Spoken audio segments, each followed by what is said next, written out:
नमस्कार दोस्तों, स्वागत है आपका मेरे चैनल कॉमिक्स लाइफ में। शुरू करते हैं मनोज कॉमिक्स की एक और मज़ेदार कॉमिक्स, इंस्पेक्टर मनोज और मौत के व्यापारी पार्ट 2। इंस्पेक्टर मनोज बहुत सावधानी से काम ले रहा था। वह अपने चेहरे को कैप से इस हद तक छुपाए हुए था कि आसानी से पहचाना ना जा सके, और आवाज़ बदलने में तो उसे कमाल हासिल था। इस समय वह ठीक राम नामक सैनिक की आवाज़ में बात कर रहा था। तुम्हारे कैदी का क्या हाल है? ओह ठीक है, आओ चलें। वह इंस्पेक्टर फिलहाल तो ठीक है। वे एक ऐसे कमरे तक पहुंचे जहां से बड़ी अजीब बदबू आ रही थी। जैसे ही दरवाजा खुला, यह क्या? बाप रे, कहीं यह अंग अपहृत बच्चों के तो नहीं? ओह, बच्चों का अपहरण कर उन्हें इस प्रकार कत्ल कर दिया गया। मगर क्यों? किस लिए? बच्चों के कत्ल से इन्हें क्या हासिल हुआ होगा? कितना घिनौना कृत्य है। अचानक इंस्पेक्टर मनोज ने उस बेहोश सैनिक को बच्चों के अंगों के ढेर में ही छिपा दिया। तभी एक दूसरा सैनिक जो कमरे के बाहर से गुजर रहा था, वह बोला, राम, तुम्हें जानवरों के लिए जो कुछ लेना है वह लो और दरवाजा बंद करो, बदबू से जी घबराता है। ठीक है। ओह, तो शेरों का अपहरण इसी कार्य हेतु किया गया है कि बच्चों की लाशों को बाहर फेंकने का खतरा उठाने की अपेक्षा भीतर ही शेरों को खिलाकर किस्सा खत्म कर दिया जाए। कहीं बच्चों की हत्या के पीछे कोई वैज्ञानिक प्रयोग तो नहीं? इंस्पेक्टर मनोज दरवाजा बंद करके बाहर आया। थोड़ी दूर जाने के बाद, प्रयोगशाला, यहाँ देखूं। ओह, अब समझ में आ रहा है इनका घिनौना षड्यंत्र। बच्चों का अपहरण कर उनके शरीर के दुर्लभ इंसानी अंग निकालकर उन्हें विदेशों में भेजा जाता है। उफ, कितना घिनौना कृत्य कर रहे हैं यह लोग। इंसानी जिस्म के महत्वपूर्ण दुर्लभ अंगों की स्मगलिंग। इन पापियों का अंत करना ही होगा। तभी, डॉक्टर जोसेफ, कितने बच्चे शेष रह गए हैं जिनका ऑपरेशन शेष है? 15। उनके साथ ही 2 अध्यापिकाएं भी हैं। ओह, तो इन पापियों ने 34 बच्चों की हत्या कर डाली और एक की हत्या की तैयारी कर रहे हैं। तुम जाओ और चिल्ड्रन हाउस से शेष सभी बच्चों को ले आओ। क्यों ना उनका ऑपरेशन भी आज ही कर दिया जाए। लेकिन डॉक्टर, कब तक हम यूं ही मासूम लोगों की हत्याएं करते रहेंगे? हमारा फर्ज तो जान देना है, लेना नहीं। हम इंसान से हैवान कैसे बन गए डॉक्टर? अपने पापों के बारे में सोचता हूँ तो रूह कांप उठती है। तुम भावुक हो रहे हो जोसेफ। भावुक न होने से भी सच्चाई नहीं बदलेगी डॉक्टर, और सच्चाई यह है कि हम हैवान बन चुके हैं। हम अनगिनत मासूमों को कत्ल कर चुके हैं। हमने इतने पाप किए हैं कि जो भी सजा मिले वह कम है। मुझे इस कड़वी एवं घिनौनी सच्चाई का एहसास है जोसेफ, मगर हम कर ही क्या सकते हैं? हम तो एक मशीन की तरह मैडम हवा के कंट्रोल में हैं। हमें हर हाल में उनका हुक्म बजाना है, वरना अंजाम तो तुम जानते ही हो। ठीक कहते हो डॉक्टर, अंजाम का डर ही तो हमसे यह सब पाप करवाता है। हम इस नामुराद नशे के गुलाम हैं, और यह नशा हमें तब तक ही मिलता रहेगा जब तक हम मैडम हवा का हुक्म बजाते रहेंगे, वरना नशा ना मिलने की पीड़ा से हम तड़पते रहेंगे। उफ, कितनी भयंकर पीड़ा होती है वह। कल्पना करता हूँ तो सिहर उठता हूँ। इसलिए जाओ दोस्त, सभी बच्चों को ले आओ। शायद इसके सिवा और कोई चारा भी नहीं। ओह, तो ये डॉक्टर नशे के आदी हैं और मजबूरी में यह पाप करते जा रहे हैं। डॉक्टर जोसेफ वहां से निकला। उसे पता भी नहीं था कि इंस्पेक्टर मनोज उसका पीछा कर रहा है। बच्चों को यही रखा गया होगा। भीतर, वे हमें फिर लेने आ गए दीदी। वे हमें भी हमारे साथियों की तरह मार डालेंगे। नहीं, हरगिज नहीं। मैं अपने जीते जी इन मासूम बच्चों का कत्ल हरगिज नहीं होने दूंगी। परे हट। नहीं, हटती है या नहीं?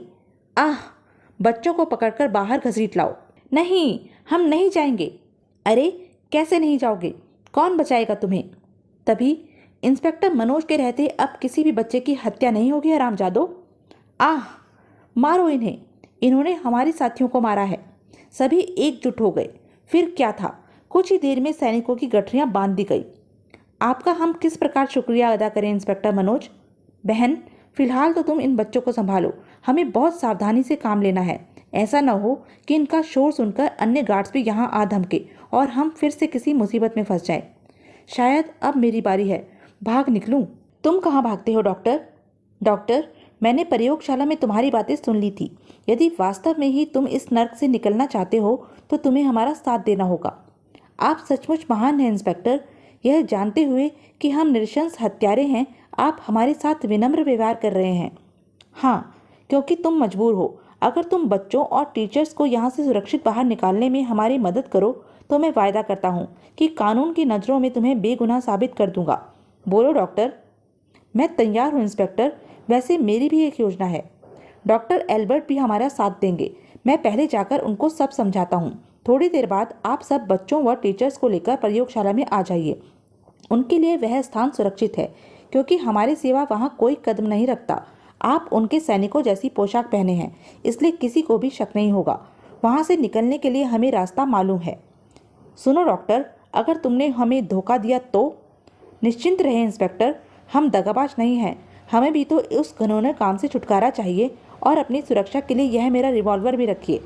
और डॉक्टर जोसेफ डॉक्टर एल्बर्ट को समझाने चला गया। थोड़ी देर बाद बच्चों और टीचर्स को लेकर इंस्पेक्टर मनोज भी प्रयोगशाला में दाखिल हुआ।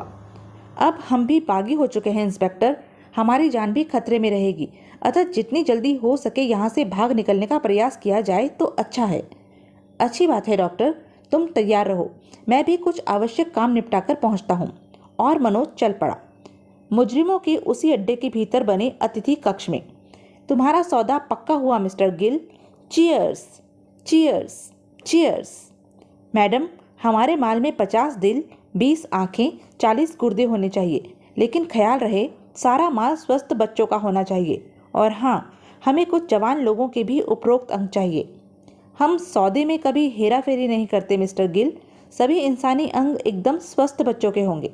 फिर तो मैडम 2 स्कूली बच्चों की बसों का अपहरण और करवाना होगा, और जवान व्यक्तियों के लिए भी किसी बस का ही अपहरण ठीक रहेगा, क्योंकि हमारे उड़न शिकारी बस उड़ा लाने में काफ़ी अभ्यस्त हो चुके हैं। जैसा दिल चाहे करो राजन, बस हमारे ऑर्डर ठीक समय पर तैयार रहें। वैसे भी अब हमारे लिए खतरे की कोई बात नहीं है, क्योंकि हमारा सबसे बड़ा खतरा हमारे रास्ते का रोड़ा इंस्पेक्टर मनोज हमारी कैद में है। उसे लालच देकर अपने संगठन में मिलाने का प्रयास किया जाएगा। अगर वह न माना तो उसके शरीर से भी दिल, गुर्दे व आंखें निकालकर शेष जिस्म को शेरों के पिंजरे में डाल दिया जाएगा। अच्छी बात है मैडम, मैं कल ही अपने उड़न शिकारियों अर्थात गरुड़ों को बसों के अपहरण हेतु भेज दूंगा। फिर मीटिंग समाप्त हो गई और मेहमान लौटने लगे। आओ राजन, कंट्रोल रूम से इंस्पेक्टर मनोज से बातचीत करते हैं। कंट्रोल रूम में। मैडम हवा, आप इंस्पेक्टर मनोज से आमने सामने बात क्यों नहीं करती? बेचारा न जाने आपकी आवाज़ सुनकर आपके कौन कौन से कल्पना चित्र मस्तिष्क में बनाता होगा। न जाने क्यों मुझे इंस्पेक्टर मनोज को हैरान करने में आनंद आता है। अपने विशु गरुड़ को बुलाओ। लेकिन वे इस बात से बिल्कुल अनभिज्ञ थे कि इंस्पेक्टर मनोज उन पर शुरू से नज़र रखे हुए हैं। बेवकूफ़ औरत, यूं क्यों नहीं कहती कि इंस्पेक्टर मनोज का सामना करने का साहस ही नहीं है तुझमें। विशु, मेरे प्यारे गरुड़, कंट्रोल रूम में आओ। शीघ्र ही एक गरुड़ फड़फड़ाता हुआ कंट्रोल रूम में प्रविष्ट हुआ। राजन ने एक सूक्ष्म माइक्रोफोन उस विशु नामक गरुड़ के पंजों के ऊपरी भाग से बांध दिया। लीजिए मैडम, इस शक्तिशाली माइक्रोफोन से आप अपनी आवाज़ निर्दिष्ट स्थान तक पहुंचा सकती हैं। हाँ, यानी कि अब मैं असली मैडम हवा बन गई। वाह, तुम्हारी यह युक्ति मेरे बहुत काम आ रही है। गरुड़ राजा का आदेश पाकर मंजिल की ओर उड़ गया, लेकिन मैडम हवा अब उसे स्क्रीन पर देख रही थी। देखो, अब मैं मैडम हवा बनकर उड़ रही हूँ। हा। जैसे ही गरुड़ इंस्पेक्टर मनोज के कैदखाने के आसपास मंडराने लगा, हवलदार को आवाज आने लगी। हा। इंस्पेक्टर मनोज, मैं कातिल हवा तुम्हारा इस कैद खाने में स्वागत करती हूँ। तुम सुन रहे हो ना इंस्पेक्टर मनोज? जागो इंस्पेक्टर। तो यही है वह कातिल हवा जिसका जिक्र इंस्पेक्टर मनोज ने किया था। जवाब दो इंस्पेक्टर मनोज। ओह, तो तुम्हें इस कदर गहरी नींद आ रही है? इंस्पेक्टर मनोज तो सो रहा है। सैनिक को आदेश देती हूँ कि उसे जगा दे। सैनिक रहीम, इंस्पेक्टर मनोज को जगा दो। जी, अभी जगाता हूँ मैडम। यह आदेश तो मेरे लिए है, लेकिन बोलने वाली है कहाँ? दिखाई क्यों नहीं देती? बस यहीं चूक हो गई हवलदार वीर बहादुर से। वह अपनी आवाज़ न बदल सका और कंट्रोल रूम में बैठे राजन और मैडम हवा उसकी आवाज़ सुनकर चौंक उठे। यह तो रहीम की आवाज़ नहीं, अवश्य ही कोई गड़बड़ है। लगता है धूर्त इंस्पेक्टर कोई चालाकी दिखा गया है। मुझसे ही गलती हुई जो उसे अब तक जीवित छोड़ा। खतरे का अलार्म बजा दो, सूचना प्रसारित करो कि इंस्पेक्टर मनोज को तुरंत खोजा जाए। तभी कंट्रोल रूम का दरवाज़ा खुला। इंस्पेक्टर मनोज को खोजने की कोई ज़रूरत नहीं मैडम, वह सेवा में हाजिर है। तुम? अचानक राजन ने रिवॉल्वर निकालकर मनोज पर फायर करना चाहा, लेकिन धाएं! आह! खबरदार राजन, कोई भी चालाकी तुम्हारी सेहत के लिए अच्छी नहीं होगी। सुनो मैडम कातिल हवा, मैंने सब कुछ देख व सुन लिया है और मुझे मालूम हो चुका है कि तुम किस तरह अदृश्य रूप में मुझसे संबंध स्थापित करके बातें करती थी। सच तो यह है कि अब तुम्हारा कोई रहस्य मेरे लिए रहस्य नहीं रहा और तुम्हारा यह घिनौना खेल भी खत्म हुआ। भलाई इसी में है कि अब अपने आप को कानून के हवाले कर दो। हा हा हा, तुम्हें गलत फहमी हुई है इंस्पेक्टर। मेरा खेल इतनी सहजता से खत्म नहीं हो सकता। फिर यह क्यों भूलते हो इंस्पेक्टर कि तुम स्वयं ही इस समय मेरी कैद में हो। अतः रिवॉल्वर फेंक दो और स्वयं को मेरे हवाले कर दो। मैं तुम्हारे साथ नरमी से पेश आऊंगी। हा हा हा, किस दुनिया में विचर रही हैं आप मैडम हवा। तुम्हारे बहुत से सैनिक मेरे साथ मिल चुके हैं। बच्चों की चीराफाड़ी करने वाले डॉक्टर भी मेरे साथ हैं और मैंने बहुत से बच्चों को सुरक्षित बाहर भी निकाल दिया है। बल्कि यूं कहो कि तुम्हारे इस तिलिस्म पर इस समय मेरा कब्जा है। भलाई इसी में है कि चुपचाप स्वयं को कानून के हवाले कर दो। ओह, मेरे साथी गद्दार साबित हुए, कहकर मैडम हवा ने पलक झपकते ही कुछ बटन घुमाए और हा हा हा, खंडर के अलावा तुम्हारे हाथ कुछ नहीं लगेगा इंस्पेक्टर। तुम मुझे तो क्या, मेरी परछाई को भी गिरफ्तार नहीं कर सकते, पर अपने गद्दार साथियों को सजा मैं अवश्य देती जाऊंगी। बच्चों को सुरक्षित बाहर निकालना है, इसलिए फिलहाल इन दोनों मुजरिमों की ओर ध्यान न देना ही ठीक रहेगा। तुरंत बाहर निकलकर इंस्पेक्टर मनोज ने हवलदार को संकेत दिया। अगले पल हवलदार के संकेत भी हवा में गूंजने लगे। दूसरी तरफ रह रहकर चारों ओर विस्फोटों की आवाज गूंजने लगी थी। एक मोड़ पर इंस्पेक्टर मनोज और हवलदार की मुलाकात हो गई। अचानक यह क्या हुआ सर, यह विस्फोट और धुआं? फिलहाल कुछ मत पूछो और चुपचाप मेरे साथ दौड़ते रहो। दोनों दौड़ते हुए प्रयोगशाला में पहुंचे। इंस्पेक्टर, हमने बच्चों और टीचर्स को एम्बुलेंस में बिठा दिया है। आपका ही इंतजार था, जल्दी कीजिए क्योंकि शीघ्र ही यह समस्त स्थान खंडर में परिवर्तित हो जाएगा। हवलदार वीर बहादुर, तुम ड्राइविंग सीट संभालो। हवलदार वीर बहादुर ने गाड़ी को प्रयोगशाला से निकालकर डॉक्टर की बताई दिशा में दौड़ा दिया। पागल औरत ने मेरी धमकी की सच्चाई जाने बिना ही केवल अपने बचाव के लिए ही अपना सर्वनाश कर लिया, अपनी वर्षों की मेहनत पर पानी फेर दिया। अचानक, ओह शैतानी पक्षी, स्पीड बढ़ाओ वीर बहादुर। इसका हल है मेरे पास इंस्पेक्टर। इस गैस के प्रभाव से पक्षी निश्चेष्ट हो जाएंगे। वैसा ही हुआ और शीघ्र ही गाड़ी पहाड़ी गुफा से बाहर निकली। लेकिन उनके बाहर निकलते ही एक जबरदस्त विस्फोट हुआ और चमनगढ़ की पहाड़ियां धुएं और धूल से घिर गई। हम ठीक समय पर बाहर निकल आए, वरना अगर एक क्षण की भी देरी हो जाती तो हम सबकी कब्र भीतर ही बन जाती। एक रहस्यमय षड्यंत्र का दुखद अंत है यह। उसी शाम पुलिस हेडक्वार्टर में। माय गॉड, कितना विचित्र ब्यौरा दिया है तुमने इंस्पेक्टर मनोज। उफ, कोई सोच भी नहीं सकता है कि इंसानी जिस्म के विभिन्न अंगों की स्मगलिंग भी की जा सकती है। पाप के बाजार में इंसान की जान की कीमत सिक्कों में आंकी जाती है सर। यह सब दौलत की हवस के कारण हुआ है। विदेशों में मनुष्य के शरीर के अंग प्रत्यारोपण के बहुत सफल ऑपरेशन होते हैं कमिश्नर साहब। रईस लोग अपने व अपने बच्चों के शरीर के बेकार हो गए अंगों के स्थान पर नए एवं स्वस्थ अंगों का प्रत्यारोपण तो करवा लेते हैं, मगर कोई यह नहीं सोचता कि वह रोपण किए गए इंसानी अंग कहाँ से आते हैं।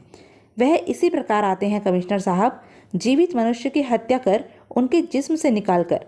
विदेशी हॉस्पिटल इन अंगों पर करोड़ों डॉलर खर्च करते हैं, मगर उससे दुगने वह वसूल करते हैं रईसों से उनके अंग प्रत्यारोपण करके। हे ईश्वर, दौलत कमाने का मोह इंसान को किस कदर हैवान बना डालता है।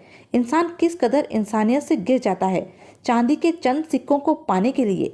अच्छा, एक बात और डॉक्टर एल्बर्ट, वह स्कूली बस किस प्रकार उड़ाई गई? दरअसल बस को उड़ाने से पहले अपराधी एक ऐसे बारूद का इस्तेमाल करते थे जिसके विस्फोट से हवा में गजब की तेजी आ जाती थी और लगता था कि जैसे भयानक बवंडर आ गया हो। ऐसे मौके का फायदा उठाते हुए बहुत ही शक्तिशाली गरुड़ पक्षी, जिसके पंजों से बहुत ही महीन किंतु मजबूत तार बंधे होते थे और जिन्हें आंखों से न देखा जा सकता था, उन तारों का फंदा उन्होंने बस के चारों तरफ फंसा दिया और उसे उड़ाकर ले गए। चूंकि गरुड़ पक्षी बहुत ऊंचाई पर थे, इसलिए लोगों को दिखाई नहीं दिए और लोगों ने यही समझा कि भयानक तूफान ही उस बस को उड़ाकर ले गया है। बात समझ में आती है। कदाचित इसी प्रकार बाघों का अपहरण करने वाले व्यक्तियों को भी उस तार की सहायता से उड़ा लिया गया था।